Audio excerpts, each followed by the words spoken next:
And what's up, guys? It's your friendly neighborhood Golden Wolf, and let's learn how to play. So basically, Bakasura's lore tells you that he is a man-eating demon who essentially is very rude.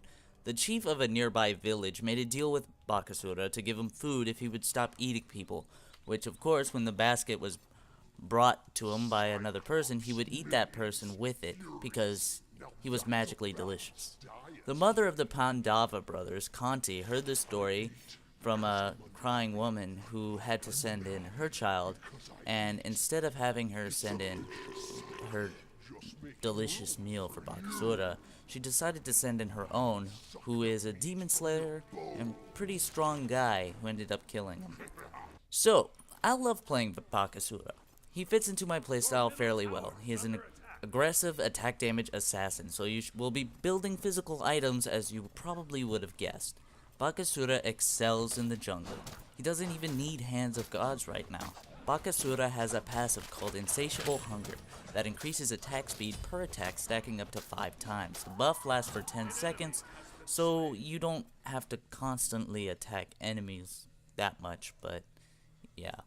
His first ability is called Takedown. It basically has him jump in the air and reduce damage done by enemies caught in the landing zone by 30%. This is a great initiator and can be used defensively to keep yourself in the fight, or simply weaken the enemy to save your teammate.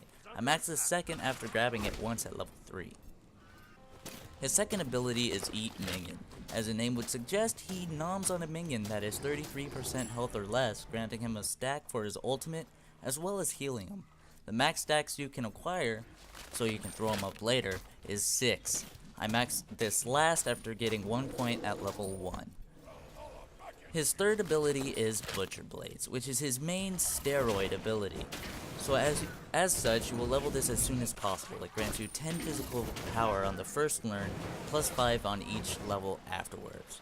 It also, when activated, allows you to deal true damage, which basically allows you to melt both tanks and carries. As you would expect, he's able to kill like an assassin. His ultimate is Regurgitate. As gross as it sounds, it looks as such. It throws up 6 minions, depending on how many minions you have eaten prior to throwing up, at your opponent, along with some gross looking green slime that slows the enemy. This is maxed as it is available, as all ultimates. Not only that, this makes your attacks in the shape of a cone, so you don't necessarily have to be right on your opponent like most physical characters. Bakasura is not meant to initiate fights. Let your teammates do the initiation, and after the ultimates were already used, go in and assassinate any survivors. He excels at 1v1 fights and is an incredible hyper carry.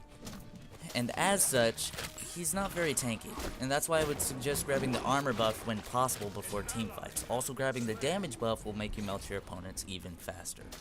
And early on in the game, due to my build order, it would make sense to grab the movement speed buff as much as possible.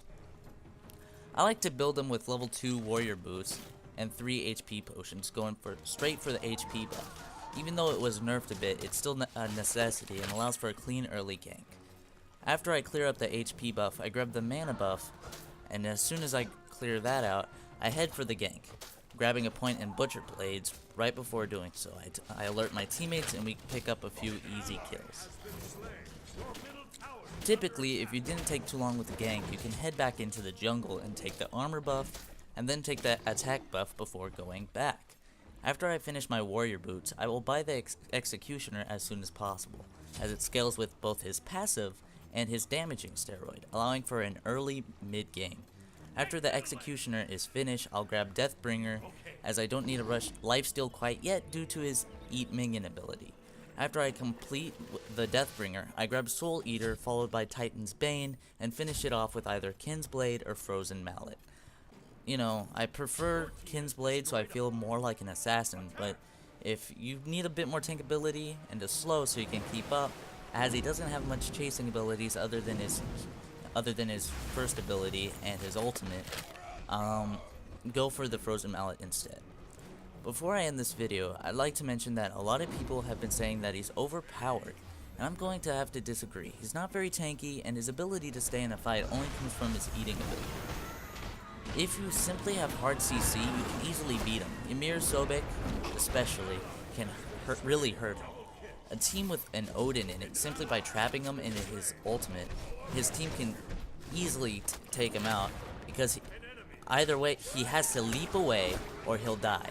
And if he leaps away without leaping onto you, he's not doing his max potential, therefore he's doing like 0 damage if he does any at all. Basically, you're going to want to target him, period, like you would. He's an assassin, he's meant to kill, so if you target him first, there's not much he can do. So, remember, if they're building Fatalis on them, they're probably doing it wrong, and you shouldn't be spamming spells anyway, as you are an attack damage assassin, not an attack damage spell user. If you build Fatalis on them, know that Suck the meat from your bones.